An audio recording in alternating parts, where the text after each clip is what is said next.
Good morning and welcome back to Bubba's Midwest Kitchen. This is Kyle, and this morning we're going to be making homemade from scratch waffles. The ingredients you'll need: milk, flour, sugar, eggs, butter, vanilla, starch, salt, and baking powder. This is a very quick, easy recipe. It makes about 6 cups of batter. So to start, you'll need 2.5 cups all-purpose flour, or if you're gluten-free, use gluten-free flour.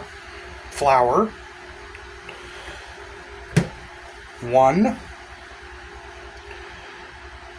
2,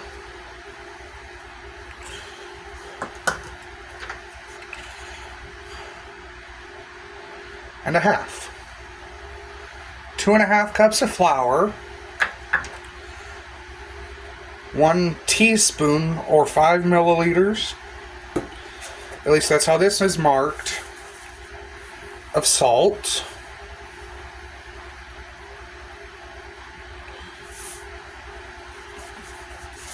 2 tablespoons of your baking powder,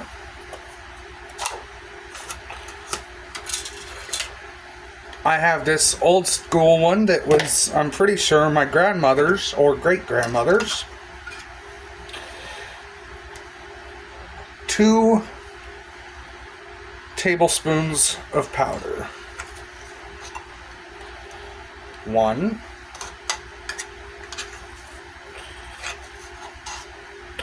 2. 1 tablespoon of starch,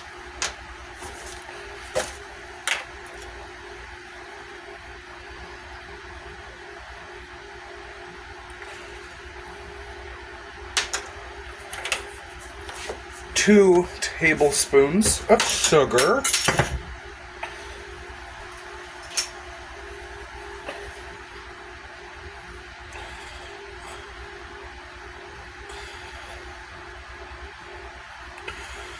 2 eggs. When you're baking, even in general cooking, but especially baking, it's always a better idea to crack your eggs into a separate bowl, just in case there's little tidbits of shell that break off. It's easier to get them out of a small bowl with just eggs than it would be to try and get them out of the mixture that you've already combined. So you just dump your 2 eggs right on in. Now, 2 liquid measure cups of milk. There is a difference between standard dry measure like these and liquid measure.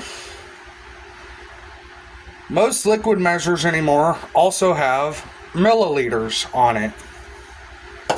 This is a 2-cup measure, so we'll just fill it all the way to the top.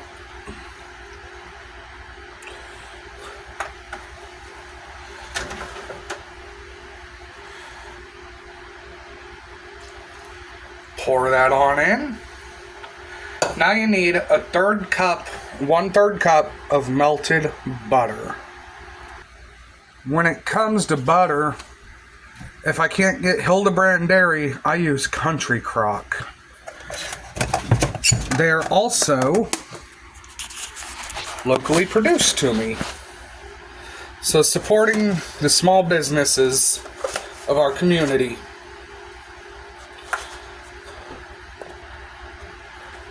Country Crock is from New Century, Kansas. I believe that's Johnson County.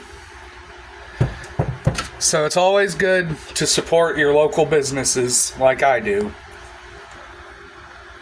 You don't need to have it long to get your butter melted. I just microwaved it for 30 seconds and it was perfectly melted, ready to pour in. And now you just need 2 teaspoons of your vanilla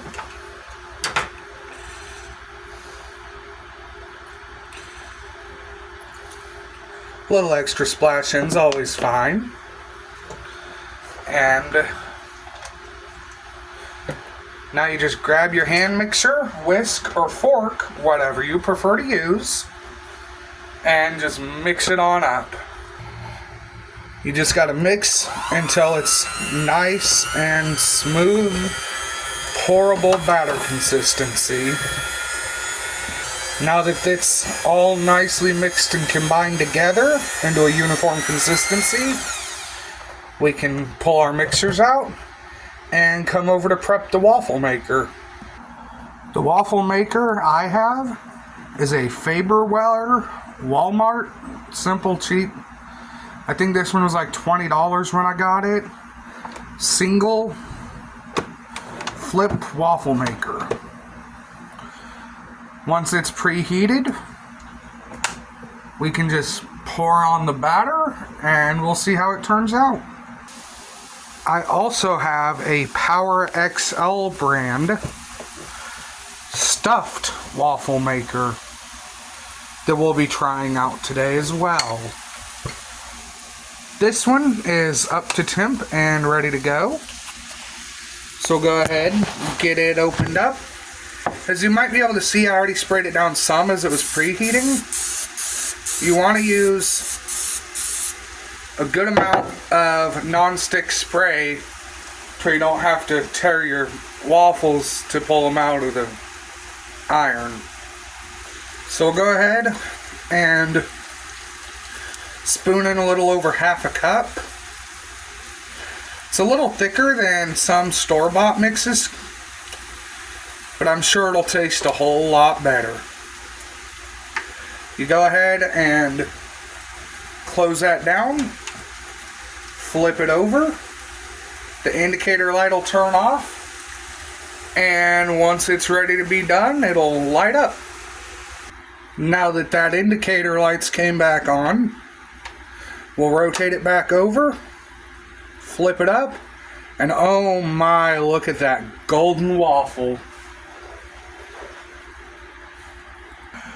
Now you can top those any way you like. I have some blueberry topping I made, along with a little bit of the leftover whipped cream from yesterday's French toast video. Now doesn't that just look delicious? And now we'll come over here to this other waffle maker and give it a spin. So this I already sprayed and prepped while the other waffle was making. So we'll need to take half a cup of batter into the bottom of it. Let it fill up that cavity, like so. Now you'll take and spoon in a quarter cup, or about that much, blueberry filling.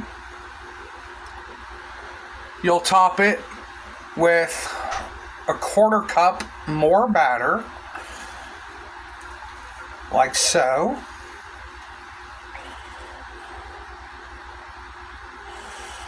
You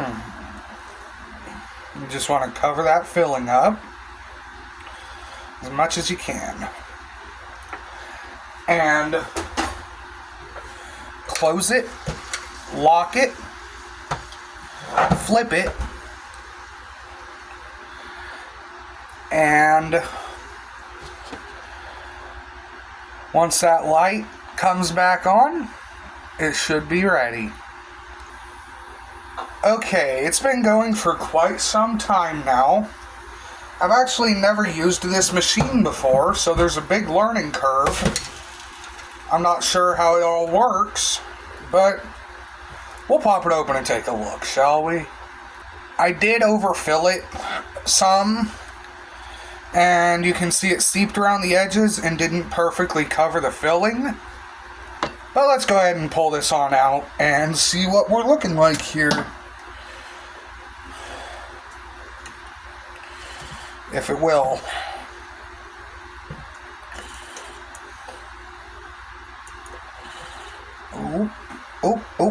Pop it on out.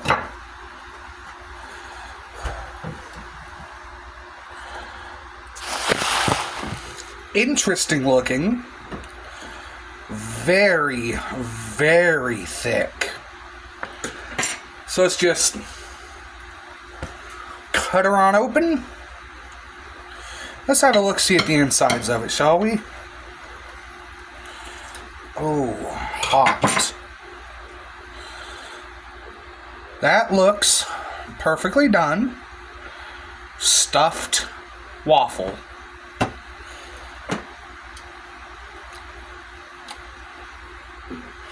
I believe it'll be a learning curve to get the hang of it. But there's all kinds of different things we can make with it. I'll make a whole video with this machine alone and go through what we all can make with it. But until then, this is Kyle with Bubba's Midwest Kitchen. Thank y'all for tuning in, and stay tuned for future videos. Y'all have a good one.